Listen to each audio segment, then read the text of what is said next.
Alors, vous êtes bienvenus dans cette section du cours en ligne de sciences et technologies de 3e secondaire du Collège Sainte-Anne de la Chine. Dans cette capsule, nous allons fournir les réponses et les explications nécessaires à la compréhension des questions 22 à 27 des notes de cours du module de technologie sur les exercices sur les projections à vue multiple.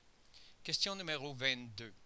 Associe à chacune des projections isométriques suivantes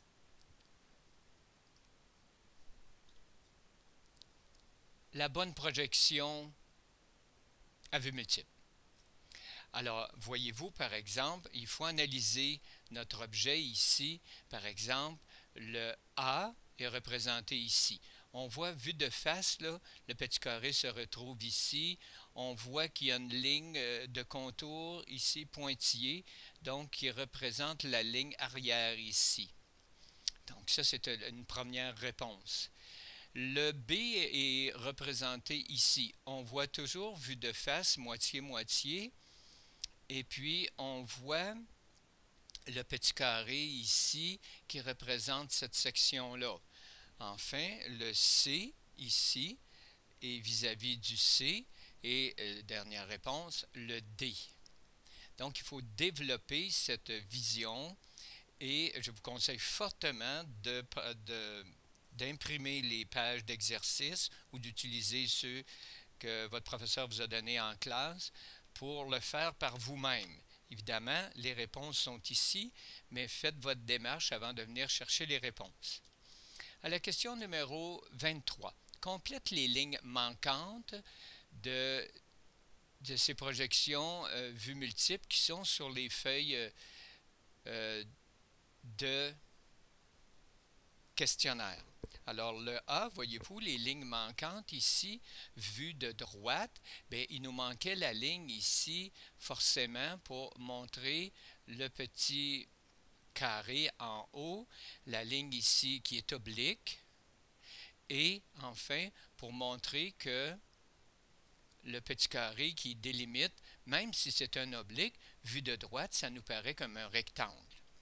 La même chose ici au niveau du B, bien, on complète simplement en regardant notre objet de face, on dit c'est vrai, regarde, il manque cette ligne-là ici.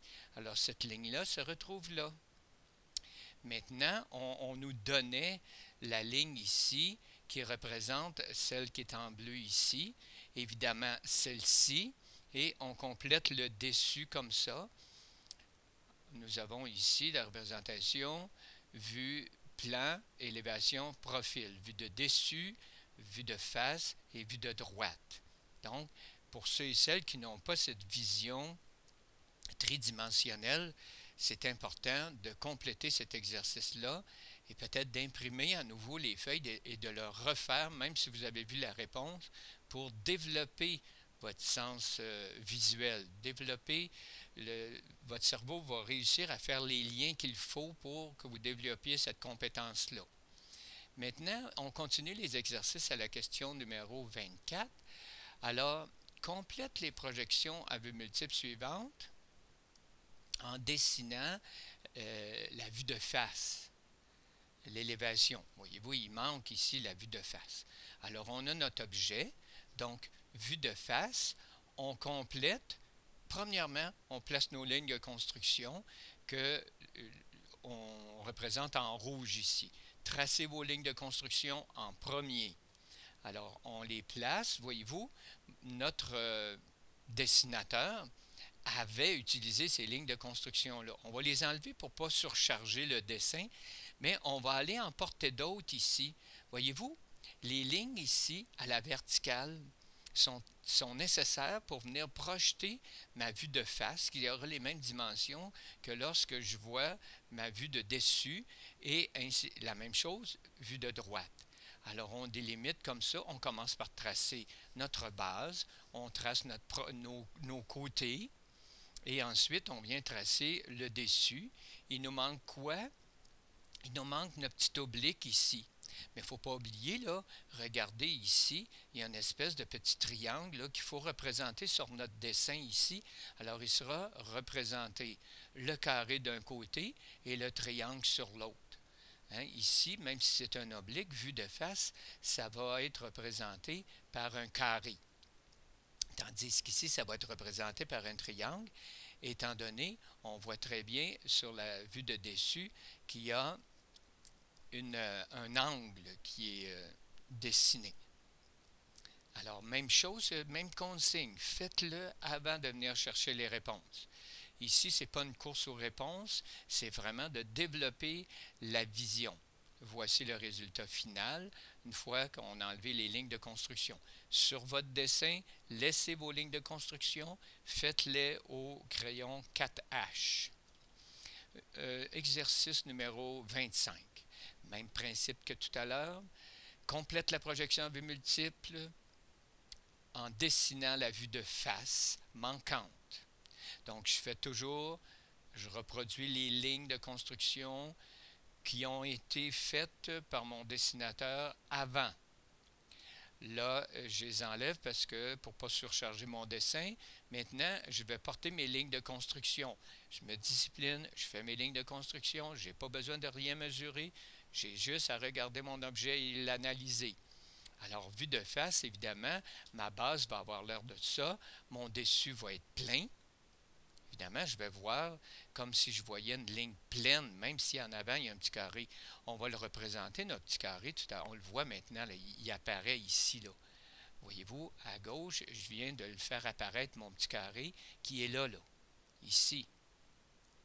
Maintenant, il faut que je représente cette section-là qui va avoir un oblique. Voici mon oblique. Voici ma ligne ici. Là. Voici sa base. Que je vois, je sais que c'est un oblique, mais lorsque je vois de face, je vois une ligne droite, moi. Alors, voici le dessin final. Si, pour les besoins de la cause, ici, j'enlève les lignes de construction. Vous, gardez-les et vous les avez fait au dessin en faisant les lignes de construction au 4H. Question numéro 26. Même principe ici. Complète la projection à vue multiple. Et évidemment, ici, il manque quoi? Il manque la vue de dessus. Alors, on y va. Avec votre crayon 4H, complétez vos lignes de construction. On les fait. Patiemment, on les fait. Ça, c'est notre dessinateur qui a utilisé celle-là. On ne les utilisera pas puisque nous, on n'en a pas besoin. Mais on va avoir besoin des lignes de construction verticales. Et je les ai placées en points beaucoup plus faibles. Je veux que vous les dessiniez au 4H. Et vous n'êtes pas obligé ici d'arrêter avec le bout. Là. Vous pouvez les faire dépasser, il n'y a pas de faute là-dessus. On va dessiner nos verticales à partir de la vue de droite, mais avec notre ligne de 40, ici de 45 degrés, on va projeter pour faire notre vue de dessus. Alors, on ne mesure pas, là. On a juste à venir placer ça ici. Alors, voyez-vous, on fait notre construction patiemment. On met nos bases, nos côtés, même si c'est vu de dessus, c'est quand même un des côtés.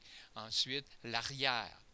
Là, il va y avoir quelque chose de spécial parce que ici, le L qu'on peut voir, là, bien, voici le L ici. C'est évidé ici, là. Il n'y a pas de matière.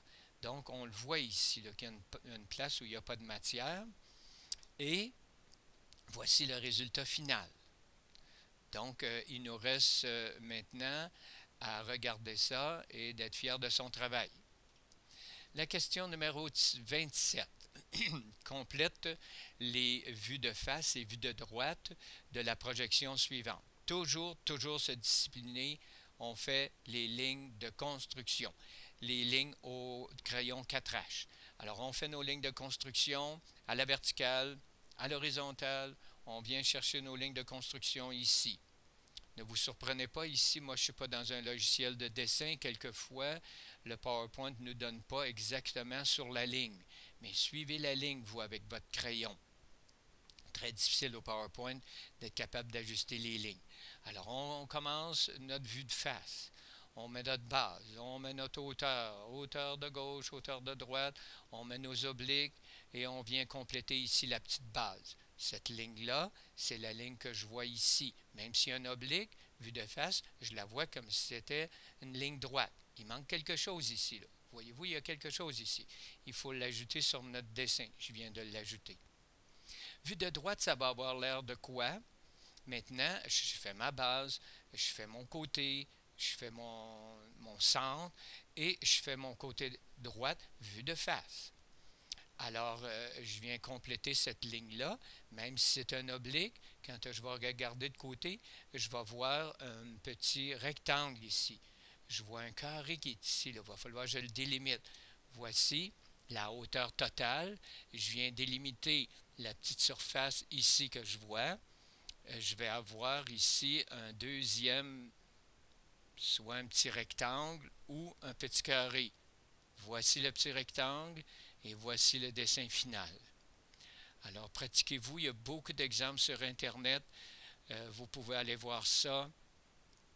Et bien sûr, on vous souhaite un excellent travail et développez votre vision tridimensionnelle. Bon travail.